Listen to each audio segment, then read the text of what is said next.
kailangan natin pong tapusin na ito na kaguluhan sa ating bansa para tuloy-tuloy na yung pag-unlad ng ating bagong Pilipinas po. At naging maganda yung result ng pagtanggal ng confidential fund doon sa Office of the Vice President saka sa DepEd.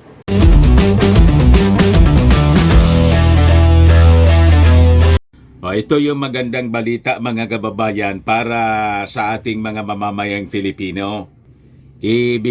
Masayang ibinalita ng ating Pangulong Bongbong Marcos mismo kahapon before siyang lumarga papuntang Brunei Darussalam para sa kasal ng prinsipe ng Brunei. Pero ngayong araw, babalik din yung ating Pangulong Bongbong Marcos. Nag-attend lang po ng kasal. Baka masamain naman ng mga critics ng ating Pangulo. Sasabihin, nagwaldas na naman niya. Yung pakikisama po sa mga leaders ng mundo, lalo kalapit bahay natin, yung Brunei Darussalam. Parte yun po sa trabaho ng isang presidente ng First Family, ay yung ating Pangulo, kasama siyempre yung First Lady, si Atty. Lisa. Lumarga po kahapon. Ito po. Inimbita kasi siya po. President Ferdinand Marcos Jr. left Saturday evening kagabi for Brunei Darussalam after he was invited by Sultan of Brunei Hassanal Bolkiah to attend the royal wedding of his son, the Royal Prince of Brunei, Prince Abdul Matin Inyang Mulia Dayang Anisha Rosna binti Adam. The president who is expected to join other heads of state in the wedding will be back on Sunday. Ngayong araw na to, mga kababayan, babalik din yung ating Pangulo. Kasama yon mga kababayan, yung pakikipagkapwa ng isang leader. Di ba? Ganun po. Ito yung before na lumarga yung ating Pangulo, lumabas siya sa social media para i-report itong magandang balita. Wala na daw na active NPA guerrilla front dito sa ating bansa. So, matatahimik na po tayo. Hindi niya Mr. Maravillas, yung mga lefties na sigang daldal sa kalsada, yan? Patian niya sa Kongres. Yung basta hindi po manggulo na mag-alsa sa pamamagitan ng paggamit ng armas, wala man problema po yung dumaldal ng dumaldal. Party siya sa demokrasya. Saka yung Communist Party po, di ba? Yung komunismo, hindi na po siya upload dito sa ating bansa. Kaya binigyan sila ng pagkakataon na magkaroon ng boses.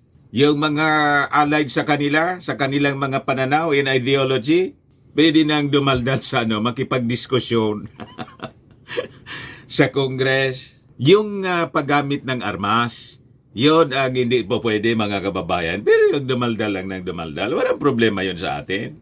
But before ko ibigay sa inyo yung full story mga kababayan, click subscribe muna dito sa ating YouTube channel and hit the notification bell para lagi kayong updated mga kababayan sa mga kaganapan dito sa ating bansa. Yung mga hindi pa naka-subscribe po, lalo yung mga Marcos loyalist, i-subscribe po ninyo yung ating mga channels para malabanan natin yung pagpapakalat ng fake news ng mga dilawang DDS. Tama pa? Huwag na rin po ninyo na-skip yung ating mga commercial ads para tuloy-tuloy ang pag-unlad ng bagong Pilipinas. Sa mga naghanap po ng malinis and spacious fitness gym, pumunta lang po kayo sa aming Colossal Fitness Gym. We also offer Grab Car Rental with our brand new 2023 model ng Toyota Innova. Also accept booking for those who are planning to travel via PAL, Cebu Pacific, and other airline companies, local and international. And bills payment for Meralco bills, PLDT, etc. Kahit saan po kayo gustong pumunta all throughout the world, pwede na kayo magpabook online dito sa amin para makatipid po kayo, makamura. Pati sa mga hotels, yun na po yung uso ngayon, book online. May Paymaya, may bayad center din po kami. Ang Colossal Fitness Gym ay located at third floor, Security Bank Building, Landco Business Park, Legazpi City, Albay. For inquiries, look for Jilon Maravillas, contact number 0966-802-0949. Ayan po, dinidiskarga na yung mga bagong gym equipment po. Dumating siya kagabi, siniset up na siya. Sabi, mga 3 to 6 days daw yung pag-set up. Kaya pasensya na po yung mga kuha natin, mga clients natin po. Yan yung ating Grab car. Lagi na pong matao dito sa amin. At bukas din po siya kahit nagsiset up ng bagong equipment. Diyan kasi siya ilalagay, mga kababayan. Yung iba dito po, may bakante pa po. Pero yung pagka-set up po niya, hindi yung siksikan para convenient sa ating mga customers. Ayos pa? Ayos na ayos niya, Mr. Maravillas. So ito yung sabi ng ating Pangulong Bongbong Marcos. Wala na anyang active NPA guerrilla front ngayon as of the December last year as a result of the government's anti-communist insurgency campaign. Umabot daw sa 1,399 members ng communist and local terrorist groups ang na-neutralized. Ang nakumpiskang mga baril, 1,751. At yung mga members nila, marami na ang nagsipagsuko at binigyan ng kabuhayan ng ating gobyerno para makapagsimula sila ng panibagong buhay. Di ba napakaganda? Pero niya, Mr. Maravillas, kontra sa Pistok si Inday. Yun nga po, kailangan natin pong tapusin na ito na kaguluhan sa ating bansa para tuloy-tuloy na yung pag-unlad ng ating bagong Pilipinas po. At naging maganda yung result ng pagtanggal ng confidential fund doon sa Office of the Vice President saka sa DepEd. Kasi nailipat mga kababayan sa ating mga security agencies. So naging maganda yung result sa kampanya laban sa insurgency dito sa ating bansa po. Yan yung sabi ng ating Pangulo. Mapag-usapan din po natin yung mga internal security threats, ika nga. Ang mga kasama rito ay ang ating mga kapulisan, ang ating mga sundalo, Department of National Defense. Last year niya, nakapag-neutralize tayo ng 1,399 members. Yung ang sinabi natin. Nakapag-kumpiska ng mga armas, 1,700 plus.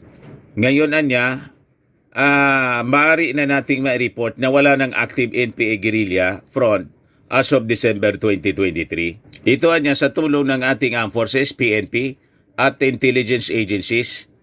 Patuloy lamang ang ating kampanya laban sa terorismo sa loob ng Pilipinas. Separately this week, the Marcos administration extended a total of 91.47 million pesos to former rebels and surrenderies as financial assistance under the Enhanced Comprehensive Local Integration Program package administered by the DILG. Kita ninyo, kaya na-encourage po yung mga rebels na mag-surrender na po kasi binibigyan sila ng financial support para makapagsimula ng panibagong buhay, yung hindi magulong buhay at makipagtulungan na sa pagpaunlad ng ating bayan. Sabi ng DILG sa kanilang year-end report that a total of 1,119 former rebels consisting of 821 NPA fighters and 298 militia ng bayan members ang tumanggap ng assistance. Among the various assistance under the DILG package include immediate assistance with 1,055 beneficiaries, livelihood assistance, 713 recipients, reintegration assistance, 1,074 beneficiaries, and remuneration to 264 firearms na tinon-over po sa ating government forces. Pati yung baril nila mga kababayan, yung iba nga siguro, naagaw nila sa mga sundalo noong panahon. Binili po. Binayback. Ay, di buyback. Binili po. Binayaran ng ating gobyerno. Pati yung armas nila. Kita ninyo yung programa ng ating pamahalaan ngayon. Di ba napakaganda? Kaya tama itong report ng Gallup. Di ba? Sabi rito sa report, Philippine third safest country in Southeast Asia, Gallup poll.